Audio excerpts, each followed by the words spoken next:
One of the biggest misconceptions about building a business is that people think there's like a secret strategy. There isn't. As someone who's built a $10 million business, most of the things that actually help me are hard lessons that I learned along the way. Today, I'm going to tell you 10 things that I wish I knew or someone told me when I first started my business. Because if you can understand these sooner, it will save you so much time. Lesson one is that momentum is more important than perfection. When you're starting something new, it's very easy to overthink every single decision. And oftentimes you end up thinking about stuff that isn't even relevant to you right now. You're thinking so far into the future, but what you really actually need is just to get started. Progress is what creates clarity, not thinking about it. You learn much quicker if you do something imperfectly rather than think about it for weeks. The second lesson is something that I tell people all the time, but I feel like no one talks about it, which is you shouldn't quit your 9 to 5 too early. I didn't do this myself, but I saw a lot of my peers around me, in my opinion, quit their 9 to 5s too early, so they're relying on their business for income when the business isn't big enough to support it yet. But the truth is that keeping your 9 to 5, even though it can be tiring, it gives you a lot of stability, it gives you a salary, and it gives your business the room to grow before you start taking resources from it. When people quit too early, I think they end up building from a place of stress rather than long-term vision and strategy. And that brings me to my next lesson, which honestly changed the way I work. Lesson 3 is that systems beat motivation. Motivation is unreliable. I can't wait until I feel like doing something.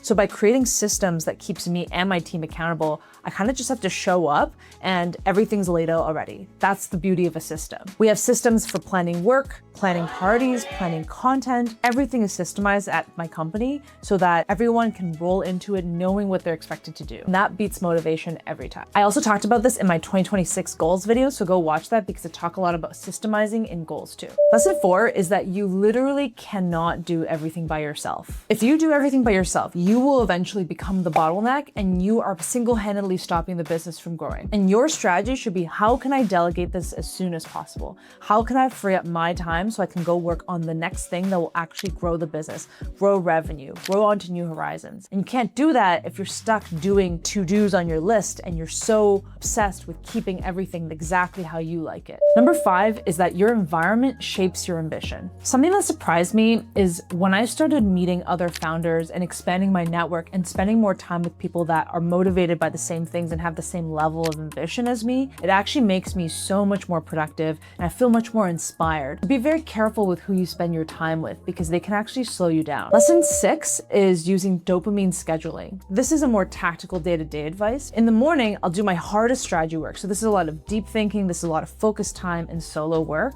And then in the afternoon, this is when I'll do meetings to talk to my team. And then in the late afternoon is when I do admin stuff like checking emails or messaging people. Instead of stacking your day with things that you don't really want to do, you basically put tasks where you think you'll need the most motivation or the most dopamine to do. Lesson 7 is speed is your advantage. Especially if you're a small business and you're a startup, think about the advantage that you have over a bigger company, especially if they're a competitor. You can just afford to move much, much faster. And so you need to lean into that advantage from day one. If you hesitate on decisions and you are too risk averse, then you're not behaving like a startup. Lesson 8 is that content is a long-term game. The fastest way to grow your business from a marketing perspective is to just blow all your money on meta ads. And it only works if you know what you're doing. But doing something like organic content is much, much cheaper in the long term and you build loyalty and recognition for your brand. But it just takes a while. So if I were to go back in time, I would start content even earlier. Every month that goes by and you're building up your content skills, you're basically creating evergreen content and evergreen brand building through an essentially free social media channel. Lesson 9 is to stay consistent over all else. It's very easy to get distracted by the next shiny object, but if you stay locked in on what you're meant to do, then you'll see a lot more momentum. The cost of switching tasks or switching priorities is actually something that we don't think about enough. Every time you switch a task, you are losing momentum, and it's